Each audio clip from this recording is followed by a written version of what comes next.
and welcome to Dream Big. I'm Hannah Viviers. Thank you so much for joining us. Our guest today is a woman who knows all about the price that you have to pay sometimes to live your dreams. Helena Otto now joins us to tell us her personal story and how she started her business, and it was not an easy road. Thank you so much for joining us, Helena. Thanks, Hannah. I think this is what I've been asking you since we've been talking, is that we love to talk about our dreams and we want to go after them. And I think what I've learned from you and listening to your story is that there is a price that you have to pay sometimes. So before we get into that, I want to ask you, you had a really good job. You were doing so well in your career and you decided to leave all of that. Why? The long version or the short version? No, I think there's many reasons, and they were piling up as I was progressing into my career. But after I had a baby, my way of thinking totally changed, and I realized how little time we have. And I was getting up at 4, getting to work at 5, working till 6, getting home at 7, never spending time with my baby boy, who was 8 months at the time. And I also had a lot of trouble with my boss. We didn't get along well. It was always the same story, and I know that I was doing more than I was getting paid for, but I was willing to do it because I loved what I was doing. I love my job. But in the end, so many things happened, and I remember one year they didn't give me a bonus, because I know why I didn't get the bonus. She didn't like me, I know that.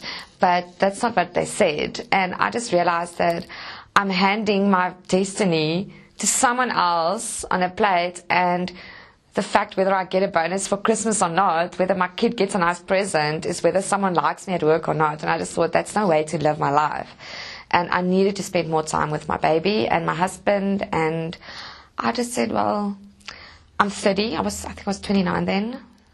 And I just said, well, what's the worst that can happen? And we wrote that down, and that wasn't so bad. We said, well, we'll be able to face that, so let's try. If we don't try, that's fine. You say to me, so you leave your job, and you're thinking, because you're a food technologist, yes. And so you were thinking you're going to start your own food brand, and yes, what happened? Very big dream. Epic failure. No, actually, I had a potential investor that would give me money. I had this amazing product that I developed, and we wanted to get this to the shelves. And after 3 months, the investor said, well, no, he's not going to give me the money anymore. So I was totally done. I've used up all my money. I didn't know where to go. This was not going to happen now. I knew that the product was going to happen sometime, but I couldn't afford to spend another 6 months looking for someone to give me the money to start it. So I said, well, what can I do with what I have now? And I started a food consulting company. So that went very slow, and I knew that was going to take a while because it's all about relationships and getting the clients. So I started that. It's going very well now. And then I also started baking cakes because I knew how to do that, and it was like continuous money in the month. So I baked cakes till it came out of my ears. But you were saying to me before, I mean, it sounds great what you're saying, but you were talking to me about how tough it was, because after that 3 months, when you'd had that money that you'd put away had run out, you said to me, and somebody, when I was telling your story, they were like, oh, that's very ironic for a food technologist, but you said to me there were times when you had no food at all in your house. Yeah, I remember a time, and this was actually, it was one of the lowest points, but it was also a high point, because we decided from the beginning, when we do this, we're going to do it with a good intention, and we're going to be happy about it. And whatever's going to happen, if we're not going to die, we'll laugh about it. Because when you say we, I think people need to know you're talking about my husband. Yes, because he did the same, and he also quit his job, and we're doing this together. So we said we're going to get through it, and we'll laugh about it. If we're not going to die, we'll laugh about it. And there's an easy alternative. We can always just go around and get a job. So nobody's gonna die of hunger, but we won't do that until we've tried absolutely everything to make our dream come true. So yes, we had a situation one day where all in one day the car broke.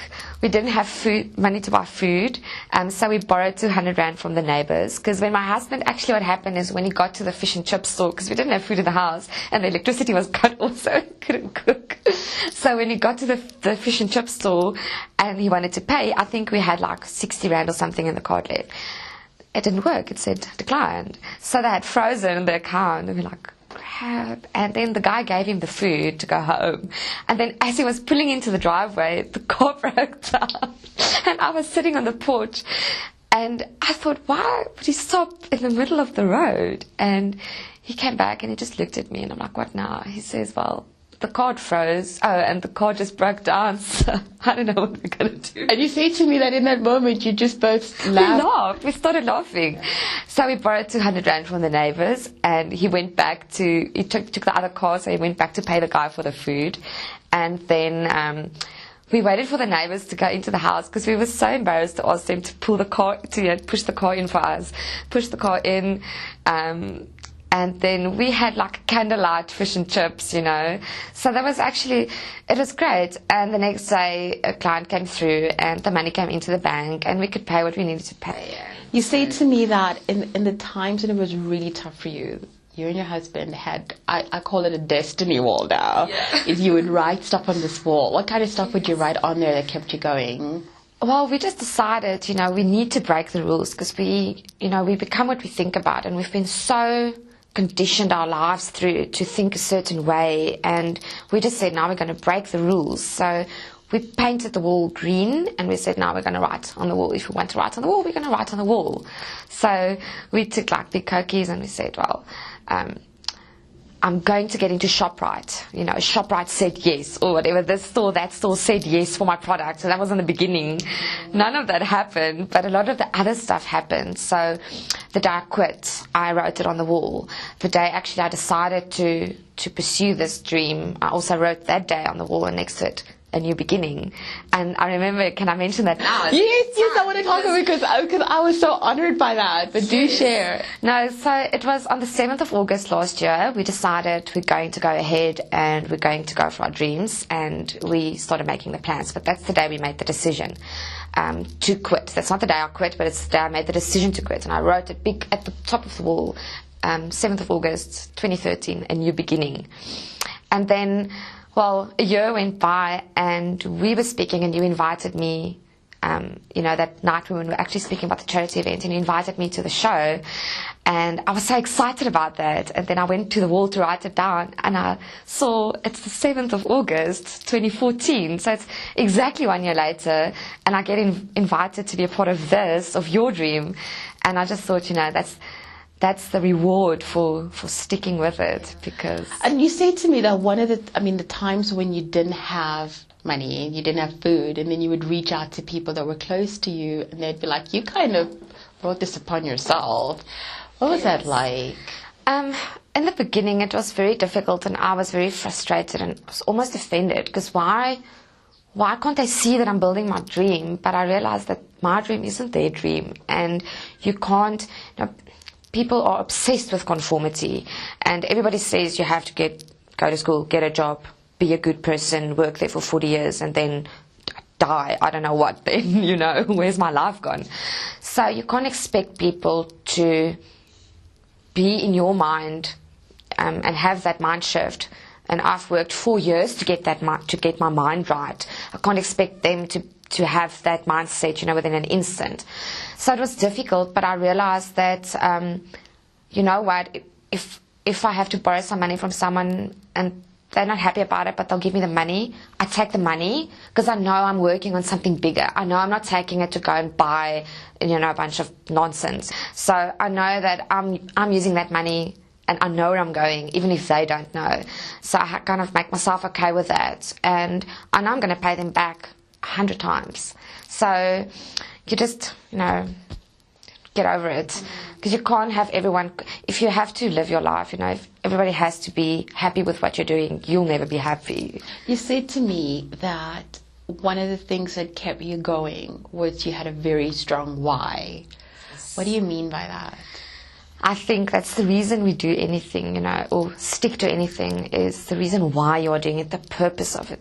If you're going to diet to lose weight, you're not really, you know, you're going to pick it up again, it's going to come back again, you know. But if you have a really big problem or a health problem, and you go on a diet and you say, well, I'm not doing this to lose weight or to feel better, I'm doing this so that I can run in the field with my son, that's why I'm doing it, then you'll stick to it when it gets really rough. So the reason why, and our reason was strong enough. And the reason is, I mean, every day I get to spend 3 hours with my son.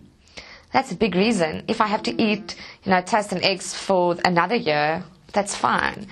So when it gets really hard, your why. So you have to do that from the start. Get your why really clear. Why you're doing it, the reason. What was? I know we're talking a lot about your low points at that time, but what was your ultimate that even though you had that strong why, you sat there and you were probably thinking, what am I doing if this is what it's going to cost me to do? Did you ever have a moment like that?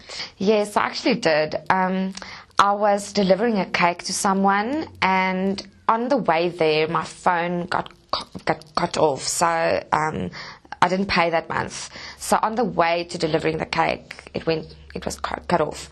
So I got there to phone her to get in, and then I couldn't phone her. And then there was no buzzer on the gate. So I was sitting there, and it was so hot. It was like February or something. It was so hot, and the cake was melting in the car, and I was sitting there. I couldn't get in, and I couldn't phone.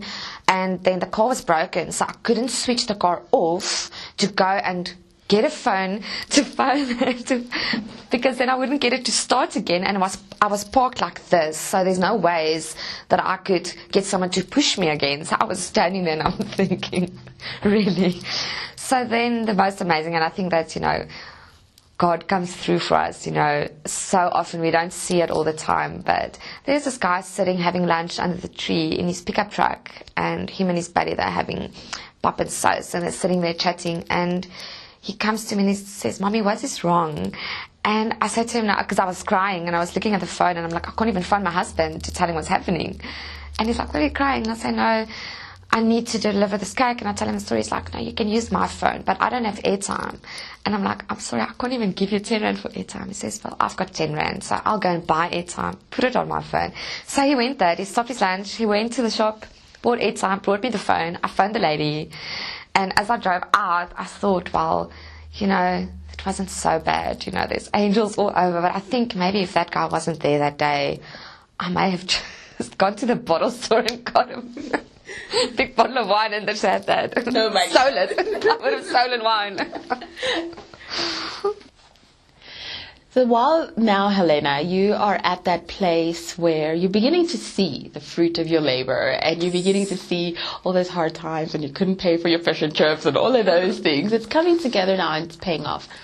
But you said to me that looking back, there are certain things that you would do differently. Yes. What are some of those things? I think the biggest thing was to have a better plan to start with. I didn't just up and quit within one day. We had a plan, but it wasn't a very good one. So I would rather say, encourage someone to maybe, yes, get out of your corporate job if you want to. Start a half-day job and spend the rest of that day planning on your purpose, finding your purpose, doing the work, doing the personal development, getting your mind right, so that you know that your basic needs are taken care of. Because if you have to worry about the water and lights being covered, you don't have all the energy and the passion, to go and make it happen. So plan a bit better from the start.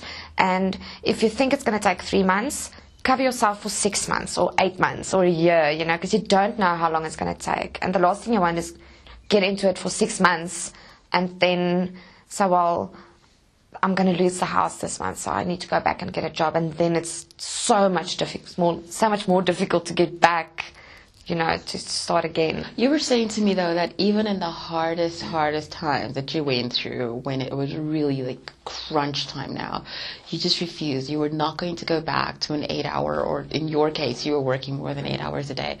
Why was that? You said you would have done a waitressing job even, but there was no way that you were going back to the kind of job that you had before. Yes.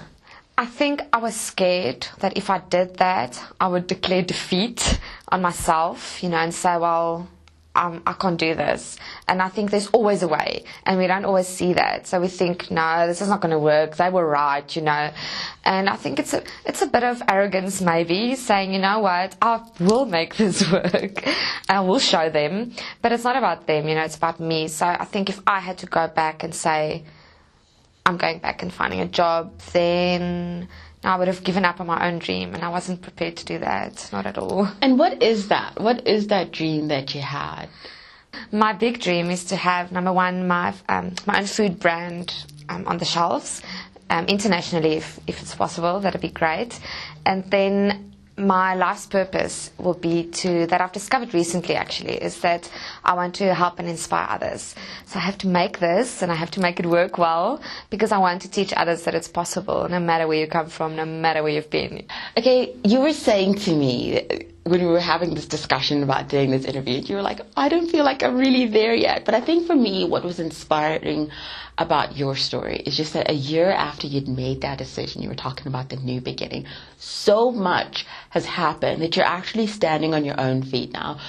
Your business has taken off. You do have these big clients. So just speak to me about where you are now compared to where you were a year ago, and thinking, you're not really sure about whether you were going to make it or not. Okay, well, it's actually amazing, because if I look back a year ago, I just quit, or I was about to quit, and we didn't know how we were going to make ends meet, and then the brand thing fell through, and we didn't have any money. So, there were months we couldn't pay anything, and this month, actually, the end of August, was the first month that I could pay everyone in full. I made almost 3 times my salary that I made last year working. And I got amazing clients that signed up. And with my one client, it looks like we're going to go forward and do something different. So there's new things on the horizon there. But yes, I can't believe that in 12 months' time, I'm able to pay everything. I've made up almost 3 times, my salary from last year this time. And I also was able to give the cake business to someone else to run for them, because I don't need to bake cakes anymore to get the money coming in, because I've got the clients I need now that pay me monthly retainers, so I know the money's coming in. That is so fantastic, Helena. I wanted to speak about, you were saying to me that you were so glad that you weren't an overnight success. And sometimes, I know with myself and having a business, you do want to be an overnight success. You're just like, I just wish this would happen already. Why would you say that? Why would you say that you're glad that you went the route that you did? I think, well, don't get me wrong, I would go for the $1 million option right now. That'd be great. But I had to learn things in this year that I can use now. And I have another clean chance now, doing something similar that I wanted to do last year. And if I didn't go through this year, I wouldn't have learned the things that I did. And I wouldn't have even been able to start this thing that I'm going to start now and move forward. So there was a lot of myself that I didn't know. And I just had to go through the tough times. And I also think I had to go through the very tough times to be 100% sure that this is what I was. This is what I want to do. Because if I had given up somewhere, I would have known, well, I'm not on purpose. I'm not doing the right thing. But so I think I'm so thankful for that. And it brought me and my husband much closer. Instead of driving us apart, we are so close now. And yeah, I just know I'm on the right track now. So I had to go through that. When you look back at the things that have happened, and I know I said before, we've talked so much about the pit, and the hole and the not so great stuff. But what was for you the highlight?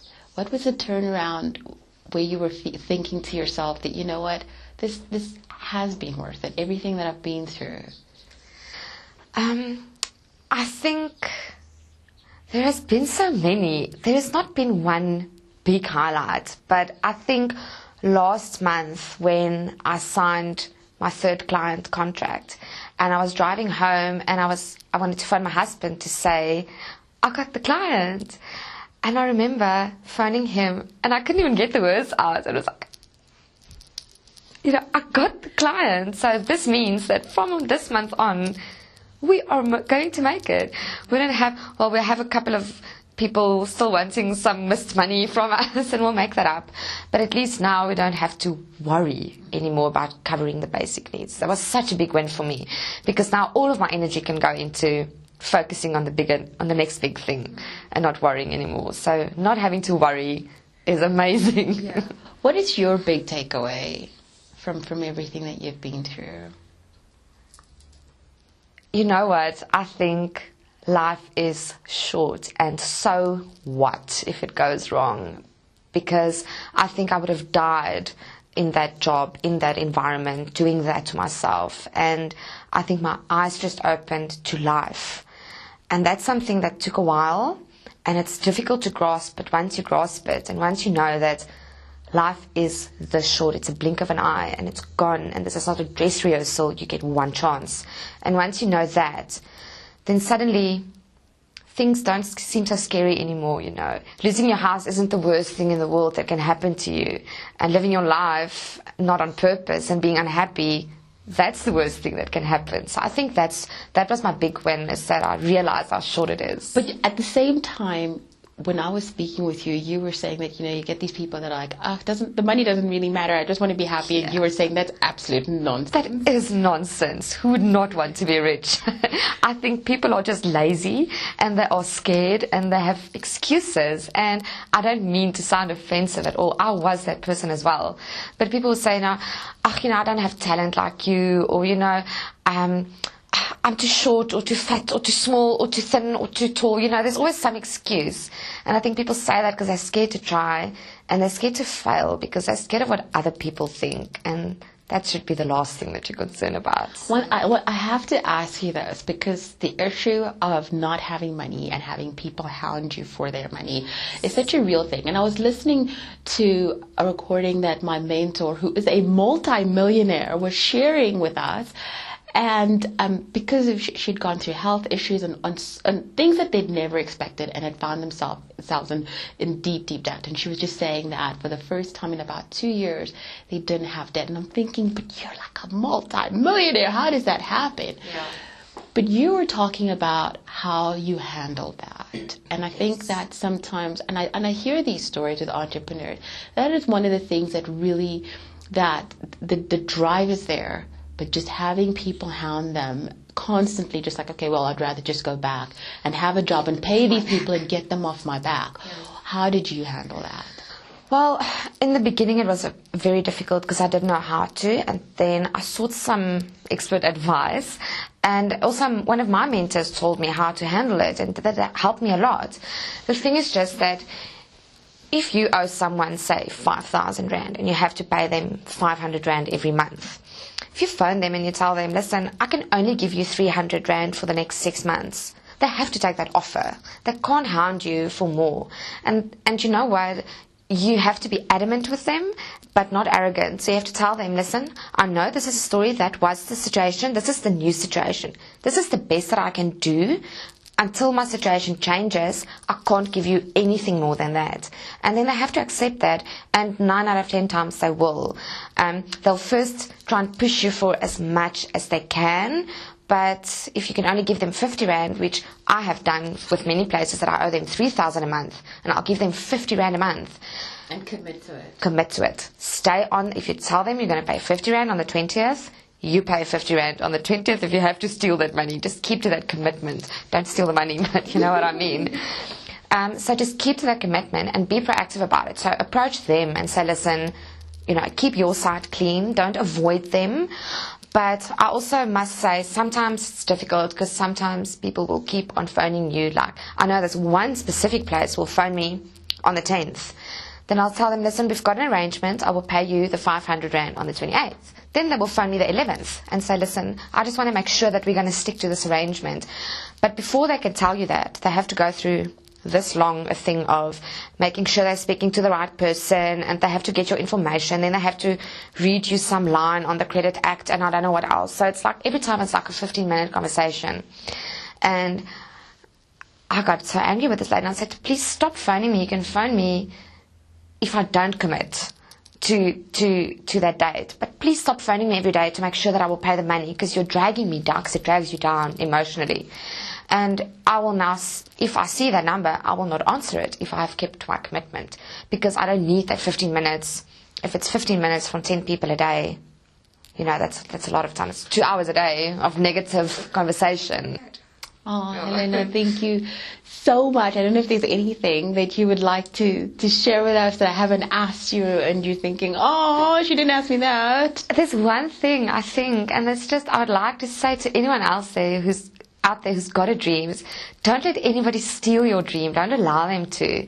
It's in your hands, and it's so possible for you, to do it. Whatever it is, doesn't matter what it is, you can do it. So just don't let anybody steal your dream. Don't worry what they say or what the people say or the critics say or your neighbors say. Just if there's something you want to do, go for it. You can do it. Absolutely. Thank you so much for joining us, Helena. It's been such an honor to speak with you. No, it's been my pleasure and honor. Thank you.